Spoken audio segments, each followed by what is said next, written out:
So we have this from what is this? NBC Chicago. Yeah, I think it's NBC5 Chicago. So a woman shot by agents in Brighton Park after ramming DHS vehicle, according to authorities. Is this the video? So this is a video after the fact, I think. No audio. There's no audio. Okay. So this looks like this is a video after the fact, possibly. Yes.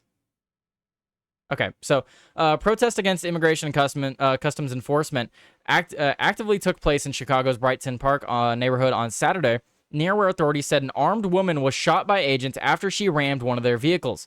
The shooting was reported at around 10:30 a.m. near the intersection of 39th Street and South Kedzie Avenue.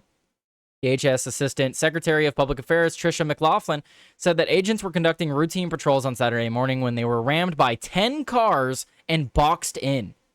McLaughlin said one of the drivers who rammed a law enforcement vehicle was armed with a semi-automatic weapon, and agents were forced to deploy their weapons and fire defensive shots. The woman, according to the DHS Assistant Secretary, drove herself to the hospital for treatment. No law enforcement officers were injured. Unfortunately, J.B. Pritzker's Chicago Police Department is leaving the shooting scene and refuses to assist us in securing the area. The assistant secretary said, in part following the shooting, that there is a crowd growing and we are deploying special operations to control a growing crowd. McLaughlin went on to say that said woman, who hasn't been identified, was named in a CBP intelligence bulletin last week for doxing agents and posting online, "Hey to all my gang, let's F those MFers up and don't let them take anyone." So she's actively saying, let's go F them up. DHS, she was anyway, and then apparently she tried to. DHS Secretary Kristi Noem posted about the shooting on social media, saying that she was deploying more special operations to control the scene. Today in Chicago, members of our brave law enforcement were attacked, rammed, and boxed in by 10 vehicles, including an attacker with a semi-automatic weapon. Let's see. I am deploying more special operations to control the scene. Reinforcements are on their way. The Chicago Police Department said it responded to document the incident, and officers were present to maintain safety and traffic control for residents. CPD, Chicago Police Department, is not involved in the incident or its investigation. Federal authorities are investigating the shooting. Okay, well, I feel like they should be involved if asked to. Hopefully hopefully this isn't another Portland situation where they're being told to stand down. Oh, wait a minute. That's the next story. In the hours following the shooting, both law enforcement actively broke out. Activity and protests took place nearby. As shown on video, NBC Chicago Sky 5 helicopter captured video of law enforcement members, some of whom were carrying long guns, in the parking lot of an auto business near Southwest Avenue and the West 35th Street. Footage posted on the Citizen app from the shooting scene showed ICE agents positioned in a line behind the crime scene tape as protesters delivered chants including "Don't take the bait" and "ICE go home." As Operation Midway Blitz continues in Chicago, we are getting more videos of federal agents around the city, including concrete. You can see this group has been here for about an hour. We've seen peaceful demonstrating this morning. They're holding signs, sometimes yelling as federal agents drive into that driveway. Moments ago, they're peaceful only during the day. Most of the time, anyway. Protests have occurred in recent days as part of the immigration enforcement effort called Operation Midway Blitz, which has seen more than 1,000 arrests since the inception on September 8th. While demonstrations have taken place in Chicago, including the downtown area, they have primarily been centered around an ICE processing center in West suburban Broadview. 5 protesters have been arrested on Friday following a demonstration on both sides of the processing center, including in a new designated protest area more than a block away from the building. NBC Chicago reporters and photographers have witnessed tensions rise between agents and protesters. Escalating clashes between demonstrators and armed personnel have occurred at the site, with video capturing federal agents deploying their tear gas. Protests continued outside the suburban facility on Saturday, and as of 2 p.m., no arrest had been made, authorities said. Did they arrest this woman that went to the hospital? Did they arrest the woman that went to the hospital? And as you can see, so this looks like the area. I don't know which vehicles are involved here, but you can see law enforcement down here. I don't know which vehicle was involved in the being boxed in though. Interesting. I do have a video that might be a part of what's going on, but I don't want to share it because I can't confirm it. So I don't want to share false information if I can't confirm it. I mean, just boxing them in could qualify for deadly force. I just wondered if she got a shot off. She did. She started shooting, and she missed. She just missed all her shots. Don't think she got a shot. She did. She did shoot, but she didn't hit anybody. And that's why they returned fire, and that's why she was struck. All of that is irrelevant. If you intentionally ram a car with your car, that can be defined as assault with a deadly weapon because your car becomes a weapon. Absolutely. If she actively hit them with her car, it is no longer a matter if she has a gun or her on her or not. I agree. I absolutely agree. Because while you're ramming someone with your car, there's a lot of, I mean, depending on where you are, that could you can ram people into the gas station that's right here. That could cause a lot of issues. There's a lot of things that could happen. What if you roll the car over and injure the people inside? Lots of stuff. There's lots of stuff. So you're absolutely right, Son of Wiggum. Haha, liberals. Yeah, seriously. And then you have this from the Post-Millennial, because I referenced this. Well, we might as well talk about this. Chicago police ordered to stand down as ICE agents were surrounded by agitators. They were saying that they were being surrounded by that large crowd and that they were requesting the police and that they were not sending them. Chicago police officers were ordered to withdraw from the scene of a violent confrontation involving federal agents on Saturday after an immigration customs enforcement operation in the city turned chaotic. According to CWB Chicago, the incident began around 10:30 a.m. when a woman called 911, reporting that an ICE agent had shot her in the 3900 block of South Kedzie Avenue. Chicago officers initially responded, but federal agents on scene said that the woman was armed and part of a caravan attempting to obstruct ICE operations. Wait, how ridiculous is that? You and a bunch of people gang up on a DHS vehicle and you ram them, open fire on them, they return fire, you get shot, and you call 911. Gotta call 911. Hello, 911. ICE agent just shot me. Oh, why did he shoot you? He just shot you for no reason? Ridiculous. The woman, identified by the Department of Homeland Security as a 32-year-old Marimar Martinez, suffered gunshot wounds to her leg, arm, and chest, and was transported to Mount Sinai Hospital. She was armed with a semi-automatic weapon and has a history of doxing federal agents. The agency added that she took defensive fire from CBP agents and has since been released from the hospital and taken into FBI custody. DHS also confirmed that another suspect, Anthony Ian Santos Ruiz, was arrested after allegedly ramming a federal vehicle during the confrontation. As our ICE law enforcement was responding to the shooting, a domestic terrorist followed them and rammed their vehicle in an attempt to run them off the road. This individual has been arrested and is in HSI custody. Video circulating online reportedly shows a SUV ramming the rear of an unmarked Border Patrol pickup truck as both vehicles traveled down Kedzie Avenue. The truck's emergency lights were on and the SUV struck its bumper before forcing the pickup into a curb.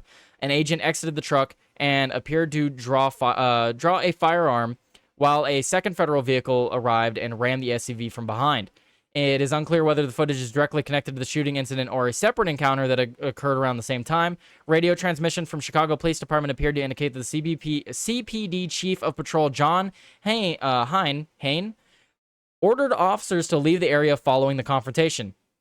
At about 11:30 a.m., a Chicago Police Department supervisor in the Deering 9th District instructed dispatchers to clear up all the city's police units from the shooting investigation and turn the scene over to federal authorities. The CWB Chicago reported that the supervisor said that the order was per the chief. Later on, federal agents asked Chicago Police Department for assistance. Units initially responded, but under supervisor orders, stopped a couple blocks short of where the agents were surrounded. Roughly 5 minutes later, they were told to leave.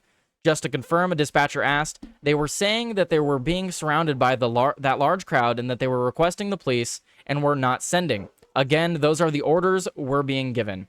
The supervisor responded.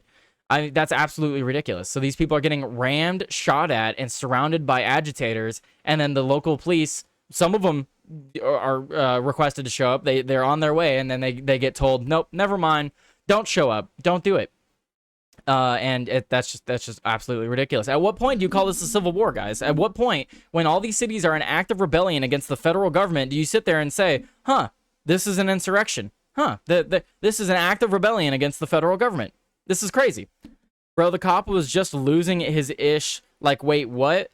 It's ridiculous. Y'all remember the episode of Cops when that lady called police because her drug dealer ripped her off when she was trying to buy some cocaine? I've heard that story, yeah. In my opinion, that police chief should now be brought up on charges. Absolutely.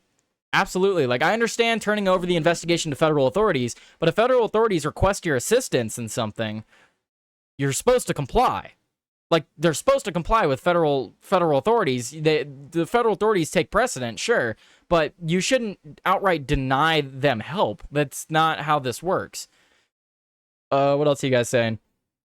Crowder just talked about this today, too. They had the police radio calls telling the cops to avoid the areas. Yeah, it's ridiculous. This is the find out time. The federal crimes, time to find out. Yeah. FCFO. Federal crimes, find out. Federal crimes, you find out. That's the deal. That's the deal being made here. Federal crimes, and you find out. Let's see. I think that... So they did describe the video that I was talking about. So I guess that is the actual video. Let me see if I could find that real quick. I had just had that. Let's see. Did I share that to myself? I did share that to myself. Okay, let's. I want to share this video. So this is allegedly, this is the video that is going on here.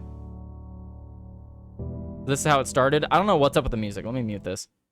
So you can see they start ramming him, start pushing him down the street.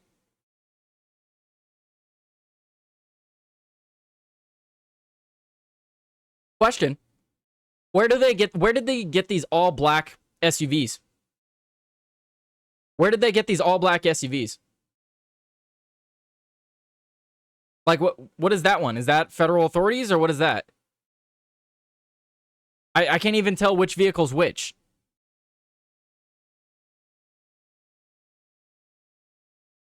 So I think this might be a separate incident. It's hard to tell. And then here they are. So this might be a separate incident, but this is still Chicago.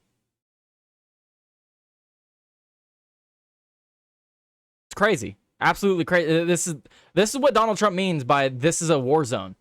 This is absolutely a war zone. The second one is a Fed car, according to that article.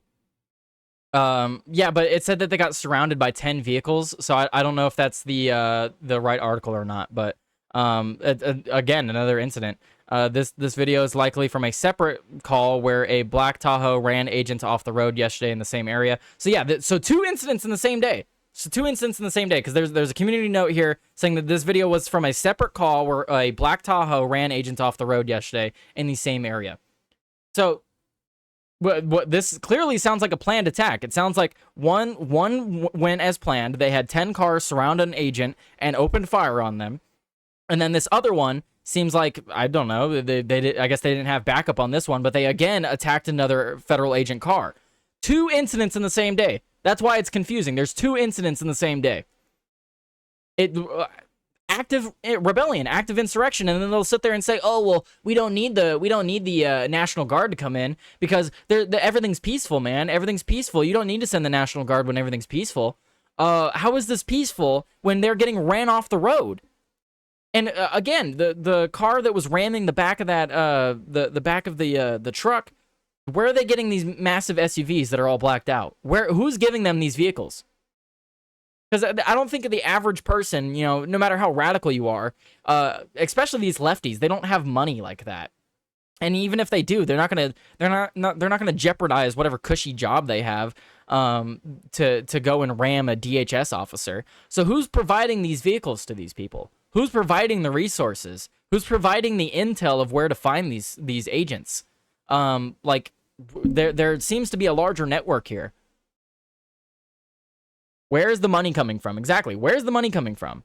In one of the stories, the person driving one of the SUVs that got shot is a known Antifa activist that actively doxes ICE agents. Yeah, that's what the Post Millennial was reporting. So that wasn't the video that I just showed. The video I just showed is a separate incident. Yeah, the ICE guys are going to have to start offing people if they are going to be able to continue to do their jobs, and the cops are not going to help, and the National Guard can't help. Well, you know, son of Wiggum, I don't advocate for violence, but I'm with Steven Crowder. I advocate for rigorous and ruthless self-defense. These officers, the moment they start getting rammed like this, and it's very clear that it's intentional, yes, defend yourself by any means necessary. Genuinely, any means necessary, defend yourself. Everyone should. They can crowdsource intel with modern comm apps. That's true. All of this is absurd, but they won't have that choice anymore. That's been happening for ages. I saw it on X this weekend. Yeah, X was popping off this weekend because there's just so much going on. It's absolutely insane the amount of violence that we saw over the weekend. It's crazy. Absolutely crazy.